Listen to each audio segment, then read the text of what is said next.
ایک ایسی شخصیت جو نہ خود نبی تھے نہ کسی نبی کے پیروکار، اس کے باوجود وہ خدا تک پہنچ گئے۔ اس دنیا کا ایک عظیم شخص جسے ہر علوم میں مہارت حاصل تھی، جنہوں نے نبوت کی بجائے حکمت کو چنا۔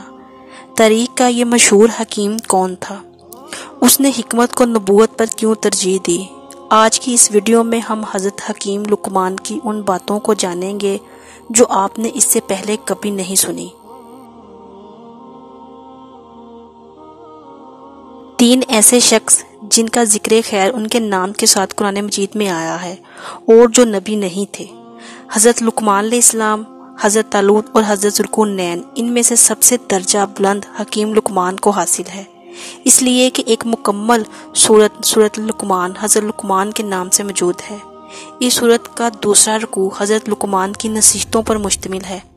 آپ کی نصیحتیں اللہ کو اتنی پسند آئی کہ اللہ نے انہیں قرآن مجید کی آیتوں میں اتار دیا۔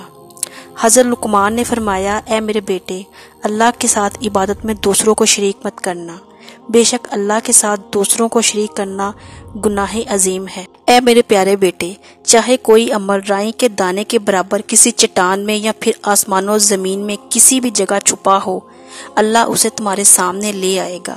بے شک اللہ بڑی حکمت والا اور ہر شے سے واقف ہے۔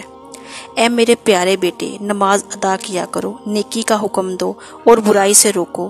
جو کچھ بھی تمہیں نیکی کے راستے پر بھگتنا پڑے وہ صبر سے برداشت کرو، بے شک یہ وہ عہد ہے جس کی تمہیں پاسداری کرنی ہے۔ اور لوگوں کے سامنے اپنی ناک اونچی مت کرنا، زمین پر کبھی اکڑ کر مت چلنا، بے شک اللہ تعالیٰ کسی مغرور شخص کو پسند نہیں فرماتا۔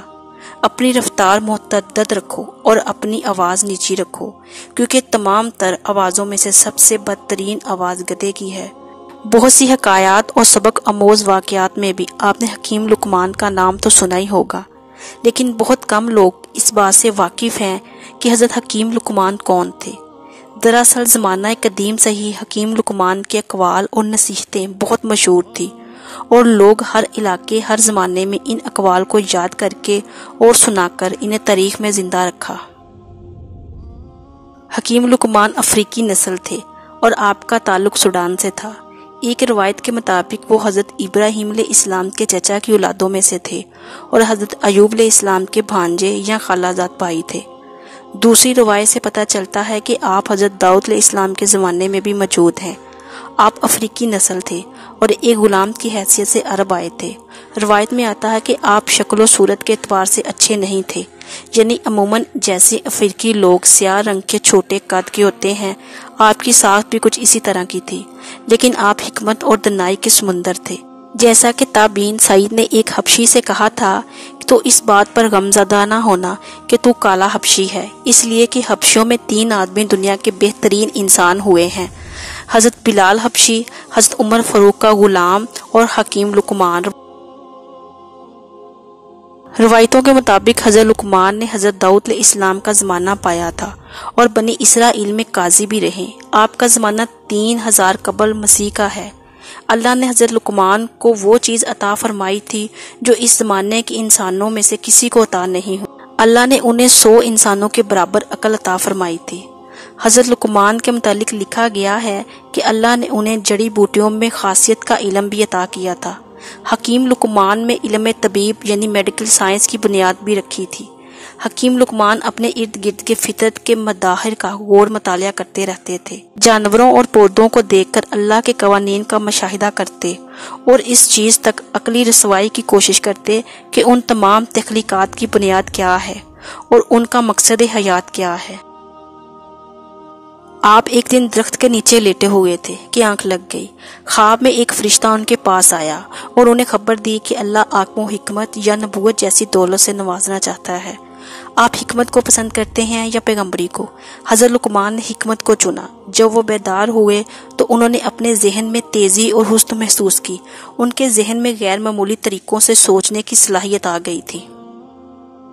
وہ ہر شے کو دیکھ کر اس کی روحانی کیفیت تک پہنچ جاتے تھے۔ آپ نے اپنے رب کا شکر ادا کیا اور اس نعمت پر اللہ کی حمد کی۔ اسی دوران بدقسمتی سے حضرت لقمان کو ایک قافلے نے گرفتار کر لیا اور انہیں کسی جگہ لے کر جا کر بطور غلام فروخت کر دیا۔ حضرت لقمان بنی حساس کے غلام تھے۔ بنی حساس اسرائیل کا ایک اعلیٰ قبیلہ تھا۔ یہ شان و شوکت والے لوگ تھے اور نہایت رحم دل اور اعلیٰ اخلاق رکھتے تھے۔ چنانچہ پورے قبیلے والے حضرت لقمان کو غلام سمجھتے تھے، مگر حکیم لقمان کو عزت کی نگاہ سے دیکھتے تھے۔ ان کا مالک ان کی حکمت سے متاثر تھا اور ہر کام میں ان سے مشورہ کرتا تھا اور ان پر مکمل بھروسہ رکھتا تھا۔ اس طرح ان کی دانائی، فلسفہ، باتیں اور حکمت پورے عرب میں مشہور ہو گئی۔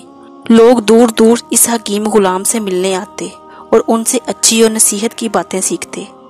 ایک دفعہ حضرت لقمان سے سوال کیا گیا کہ آپ نے نبوت کی بجائے حکمت کیوں اختیار کی؟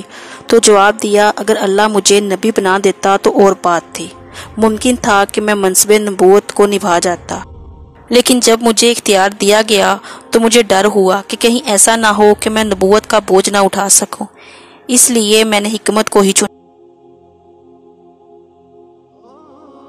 روایتوں کے مطابق حضرت لقمان نے 1000 سال کی عمر پائی۔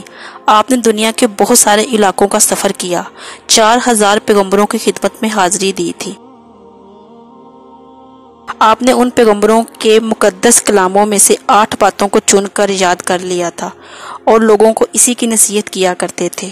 وہ 8 باتیں یہ تھیں: جب تم نماز پڑھو تو اپنے دل کی حفاظت کرو، جب تم کھانا کھاؤ تو اپنے حلق کی حفاظت کرو، جب تم کسی مکان میں رہو تو اپنی آنکھوں کی حفاظت کرو، جب تم لوگوں کی مجلس میں رہو تو اپنی زبان کی حفاظت کرو، اللہ کو ہمیشہ یاد رکھو، اپنی موت کو ہمیشہ یاد کرتے رہا کرو، اپنے احسانوں کو بھلا دو اور دوسروں کے ظلم کو فراموش کرو۔ بعض اہل عرب مصنف اور شاعروں کے پاس صحیفہ لقمان موجود تھی، لہٰذا روایتوں میں آتا ہے کہ ہجرت سے 3 سال قبل مدینہ کا ایک شخص نبی صلی اللہ علیہ وآلہ وسلم سے بہت متاثر ہوا۔ وہ حج کے لیے مکہ گیا۔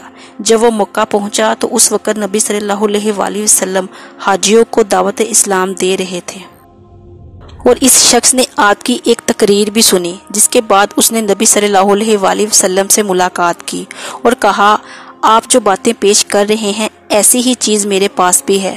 آپ صلی اللہ علیہ وآلہ وسلم نے پوچھا، وہ کیا ہے؟ اس نے کہا، صحیفہ لقمان۔ پھر اس نے نبی صلی اللہ علیہ وآلہ وسلم کے کہنے پر صحیفے کے کچھ حصوں کو پڑھ کر سنایا۔ آپ صلی اللہ علیہ وآلہ وسلم نے فرمایا، یہ بہت اچھا کلام ہے، مگر میرے پاس جو کلام ہے وہ اس سے بھی بہتر ہے۔